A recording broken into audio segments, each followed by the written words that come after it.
inguruko horretako kiroldegietan egon behar izan dira. Javier Ramírez Nafarroako presidente ordeak adierazi du gaurko eguna aurrekoak baino hobe izaten ari direla. Egonkortze fasean daude, une honetan ez dago su fokurik edo zurik piztuta Nafarroan, baina esan bezala kezka puntu nagusiak dira hemen atzean dugun Galipentzu herriko ingurualde hau eta Errenega ingurua. Esan bezala zurik ez da une honetan, baina eguraldi beroa dugu eta gaurko egunean zer suhiltzaileek adierazi dute lan gogorra izango dutela aurretik. Une honetan entzun ditzakegu atzekaldean hegazkinak ingurua ureztatzen, 10 bat helikoptero ere begiratzen ingurua, dena ondo dagoen begiratzen eta Nafarroako gobernuak zuhurtzia eskatu du. Esan bezala, Galipentzu herria une honetan hustuta dago, bertako herritarrek kanpoan pasa dute gaua eta horietako batekin topo egin dugu, bertako ostalari batekin topo egin dugu eta esan digute benetan gogorra izaten ari dela eta benetan sufritzen ari direla, une honetan kanpoan direla eta bertan zeuden turistak ere kanporatu egin behar izan dituzela eta bertako inguruetan kokatu, une honetan hustuta baita gorria. Está cayendo esto que veis delante, no es nieve, es ceniza. La verdad que en este momento, las llamas como veis son espectaculares. En ese momento dices, es como una cosa, dices, ¿cómo no está yendo esto, no? Y entonces no eres consciente de que lo que puede llegar a pasar. Entonces ayer cuando veíamos el fuego encima, entonces dices, ¿pero qué es esto, no? Es la locura. Dices, ¿coger qué voy a coger? Pues si no, si voy a estar dentro de un rato, ¿no? Y de repente ves que te viene la vida encima, ¿no? De verdad que ayer, no sé si estabais alguno por aquí, pero era un infierno. O sea, lo que veíamos era el infierno ante tus ojos, ¿no? Porque hemos visto otros fuegos, pero lo de ayer era impresionante. En la carretera general que va de Sangüesa a Tafalla, en el cruce justo de Gallipienzo, no sabemos nada. Continuamos a la espera de saber cómo proceder. Hombre, esta mañana hemos podido comprobar que el pueblo está bien, nos hemos ido desde la zona de Cáseda, hay una parte que se ve bastante bien el pueblo, tanto la parte norte como la parte sur. Con prismáticos hemos podido comprobar que todo está bien, que el fuego se mantuvo alejado en todo momento del pueblo, pero por lo menos es lo único que sabemos. Gainera udane, bihartik aurrerako iragarri duten euriaren zain egoera hobetzen ari da orokorrean Nafarroan. Zein aurrerapen egin daiteke? Eguraldiak bihartik aurrera lagunduko duela adierazi dute, iragarri dutenez datozen orduetan bero egingo du, baina arratsalde gau partetik aurrera ekaitzak eta euria iragarri dituzte eta hori hala suak berriro pizteko aukera hori ez legoke edo horrelako susmoa da behintzat eta hori hala testuinguru honetan Javier Ramírez Nafarroako gobernuko presidente ordeak adierazi du datozen orduetan hoberantz egingo duela egoera honek eta bestalde adierazi du datozen egunak ikusita San Juan suak ez direla bateragarriak eta horrekin batera makina bidezko uzta bilketa ere ez dela bateragarri. Bestelakoan, Eusko Jaurlaritzak onartu du familiei 3 urtean umeko 7.200 euro emango dizkien plana. Erronka demografikorako 2030 Euskal Estrategiak biltzen ditu neurri horiek eta gaur onartu du Jaurlaritzak beste hainbat neurri biltzen ditu gazteentzako maileguak eta ikuspegi demografikoa beste hainbat arlotan txertatzea besteak beste. Jonan Fernandez, Araba, Bizkai eta Gipuzkoako 2030 agendako idazkari nagusia. 36 ekimen biltzen ditu, helburu bera dutenak ekosistema bat eratzea susperraldi demografikorako baldintza egokiekin. Estrategia jarduera esparruek 5 ardatz nagusi jorratzen dituzte. Gazten emantzipazioa, familiak eratzea, zahartze osasungarria, migranten gizarteratzea eta landa balioa handitzea. Araba, Bizkaia eta Gipuzkoatik mugitu gabe, baina hezkuntzak lakoak gaur onartu ditu itunpekoen kontzertazirako baldintza berriak. Itunpeko ikastetxeetan gela osatzeko beharrezko den ikasle kopurua murriztuko dute hurrengo ikasletik aurrera. Jokin Bildarratz Jaurlaritzako hezkuntza sailburua.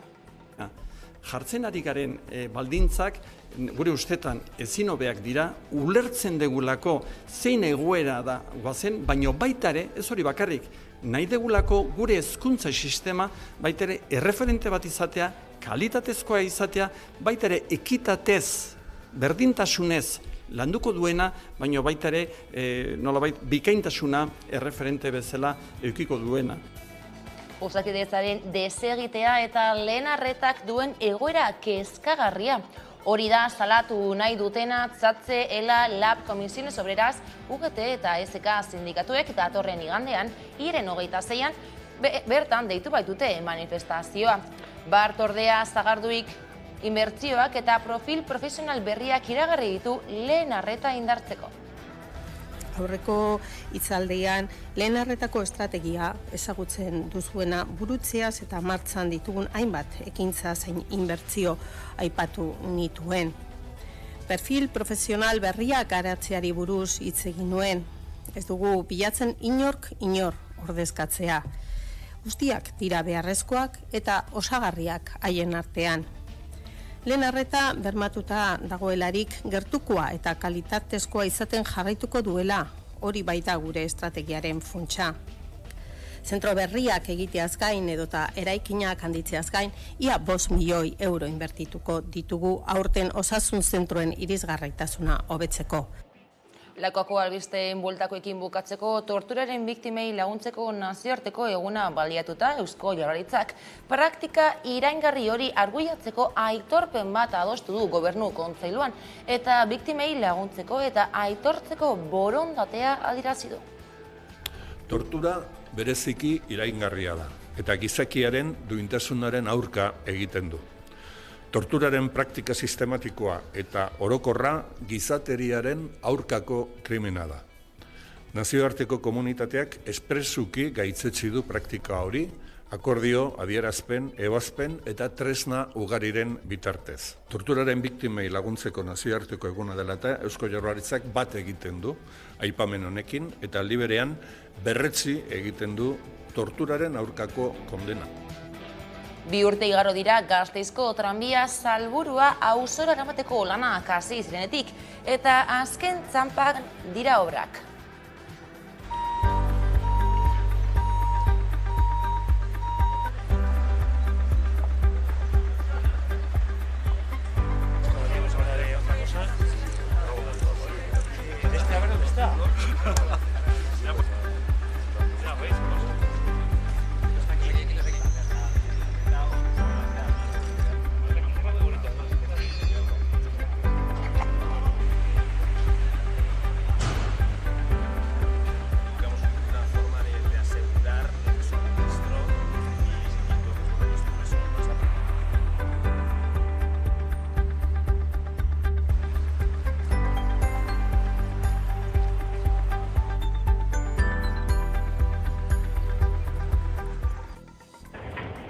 Eta azpiegiturez zen plaza Laister botako dutela adierazi zuen Eibarko udalak duela 2 aste. Libre geratuko diren 5.000 metro kuadroren inguruan berdegune bat jarriko zutela iragarri zuen erakundeak ohar baten bidez. Deigarria egin zitzaion askori erabakia PSE alderdiak gobernatzen baitu udalan eta alderdi horretako idazkari nagusi Eneko Andueza baita zezenketak jendaurrean defendatzen dituzten politikari bakanetako bat Euskal Herrian.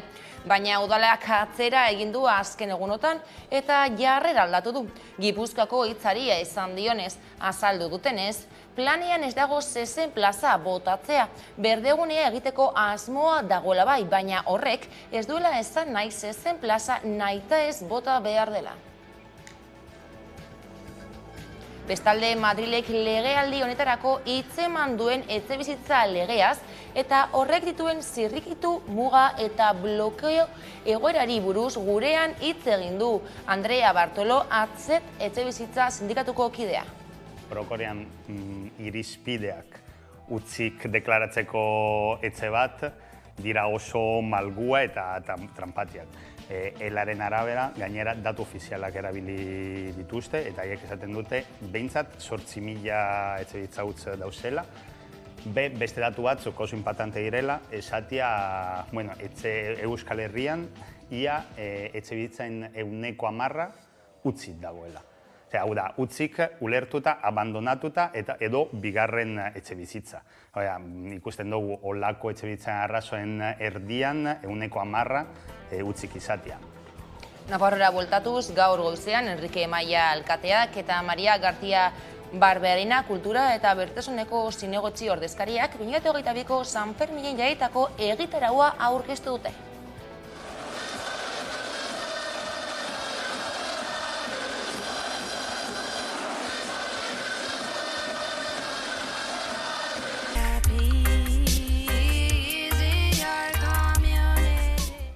Esos conciertos, por ejemplo, en la Plaza de los Fueros, que empiezan el día 6 con Lola Índigo y cierra el 13 con Camela. Y también está La Oreja de Van Gogh.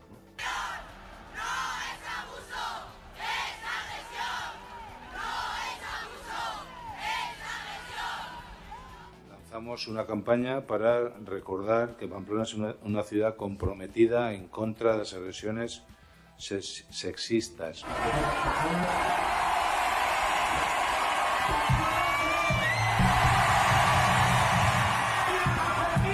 Quizá la mayor novedad de este año es el cambio estético y estilístico de la Plaza del Castillo.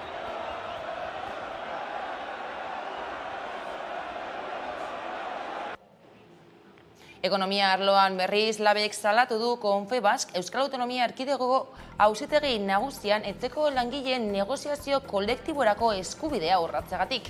Ekainaren 9an Confebaskek ukatu egin zuen Araba, Bizkai eta Gipuzkoako etxeko langileentzako lehen hitzarmen kolektiboa sortzeko negoziazio maila eratzea. Bestelako kontuekin hamarkada bat baino gehiago eta gero etxeko langileen eskubideak berretsi ditu Espainiako diputatuen kongresuak.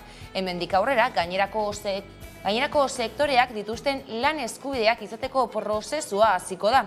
Aldaketa horrek dakarnari buruz eta bazterrean utzi dutenei heltzeko gurean izan da gaur Leire Gallego ELA sindikatuko kidea. Dago oso notizi ona izan dela, eta ezin daukatu ezinbesteko urratsa izan dela eta eman beharrekoa behingoz, ez? Eta, ere errekonozitu beharra dago asko tardatu dela neurri hau jartzen, ze, azkenen OITek 189. hitzarmena 2013an aprobatu zuen eta ordutik 35 estatuk ja onartuta zeukaten hitzarmen hori, ez? Orduan hemen 9 urte luze behar izan dira estatu espainolean hitzarmen hori onartzeko, ez? Hala ere, oraindik gauza asko falta dira eta ikusi behar da gainera orain etxeko langileen eskubideak nola erregulatzen dira. Alkontzako langileek 100 egun bete zituzten greba mugagabean hilaren 7an eta 25 kaleatzen aurkako borrokari beste norabide bat eman diote aste honetan.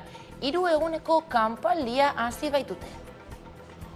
Enplegua suntsitzen denean, ez da langileak zapaltzeko garaia. Bidezko irtenbide bat bilatzeko garaia baizik.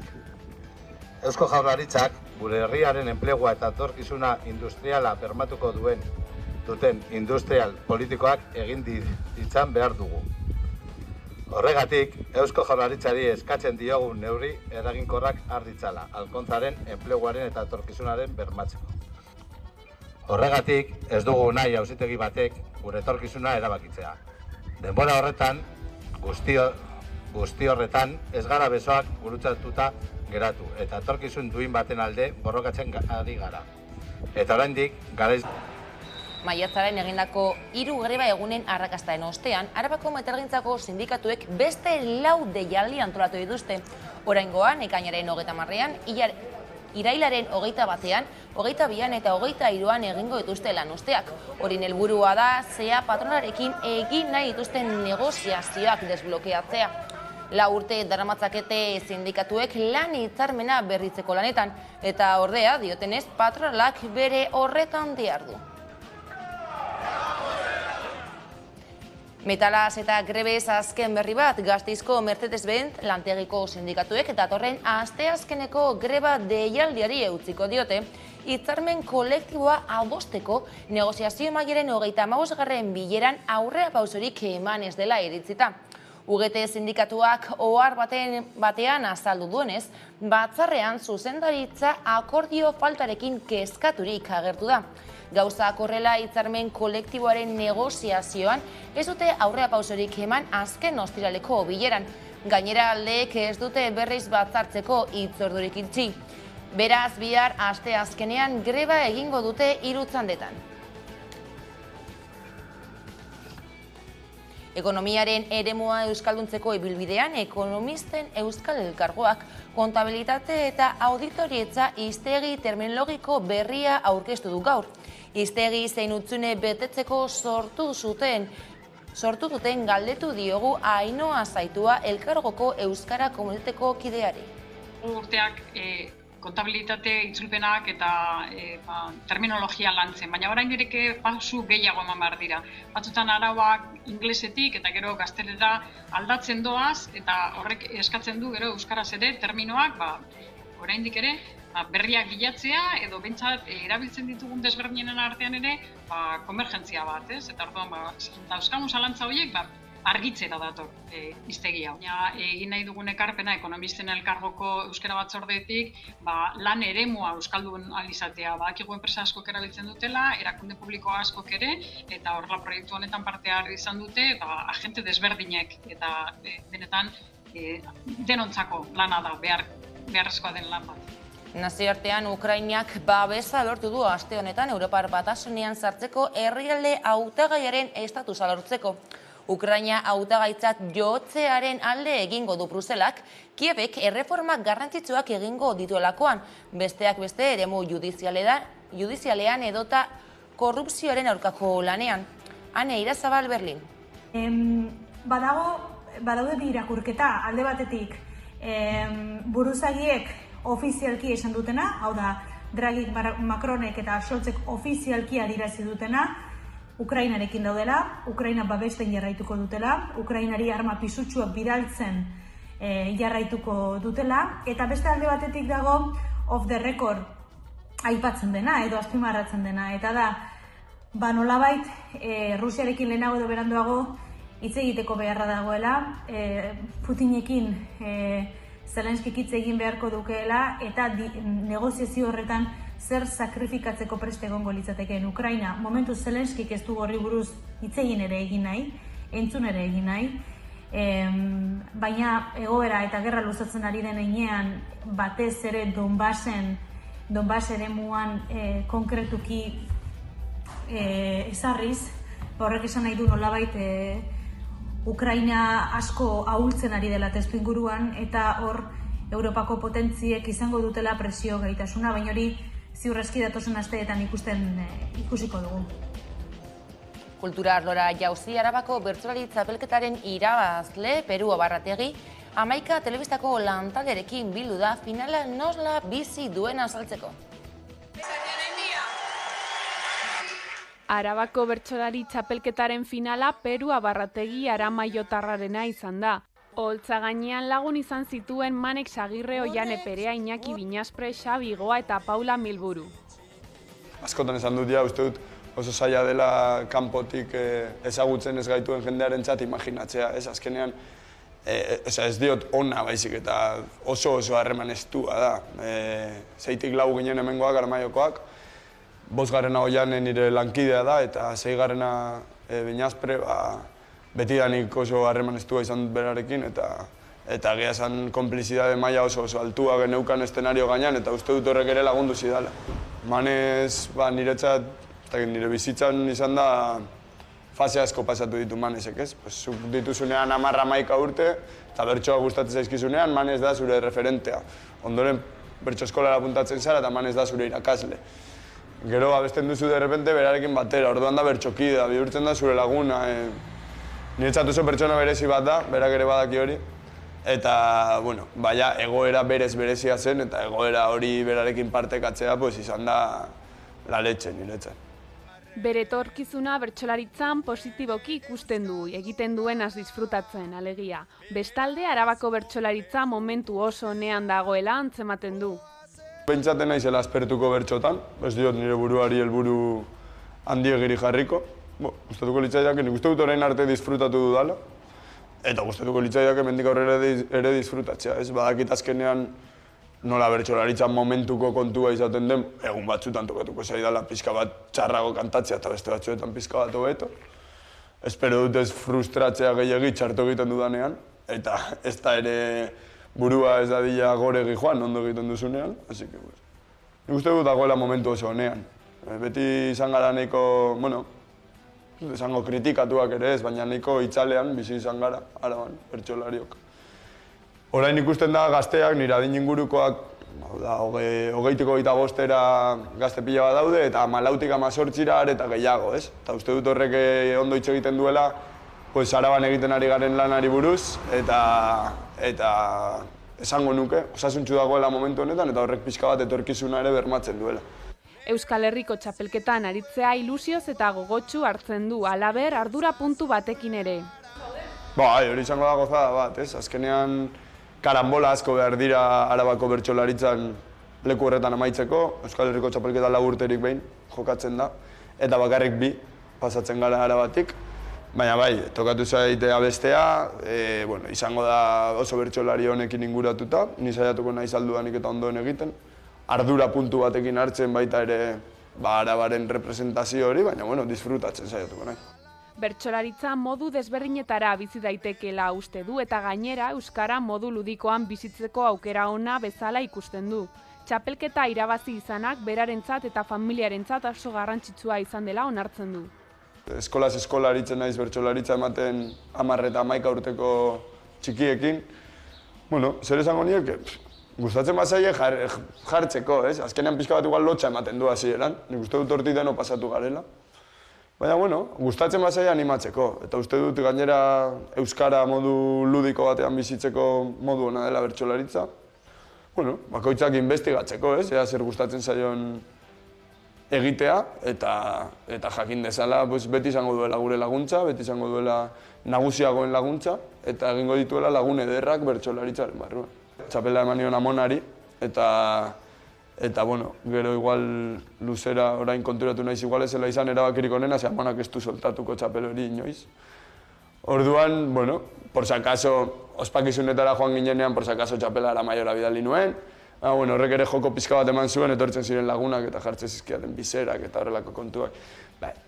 Bazileo sano bat izan genuen horrekin ere, eta oso ondo pasatu genuen, nik uste dut nik disfrutatu nuela, nire ingurukoak ere pila bat disfrutatu zuten. Eta txapelarekin, suposatzen dut amonaren txatez baldin bada, gurasoen txat izango dela, eta batak edo besteak etxean izango du eta zaindu esatela ondo. Eta besterik ez uraletik, Ines Osinagaren azken lanarekin agurtuko zaituztegu, dena aldatzen da kantarekin. Gogoratu, une oro aurkituko gaituzuela zuzenien lanaieran amaika.eus atarian. Ondo izan.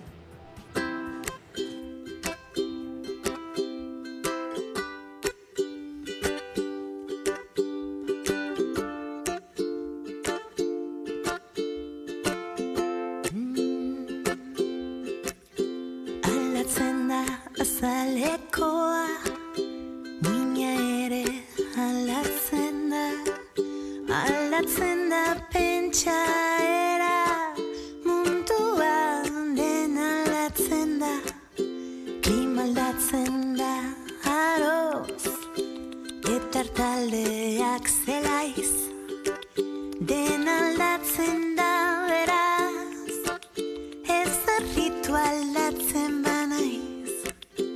Eskuz esku aldatzen du, dirdira diamanteak, txoriak abia eta arnauza amoranteak, ibiltariak bidea aldatu egiten du maiz, dena aldatzen da beraz, ez horritu aldatzen banaiz.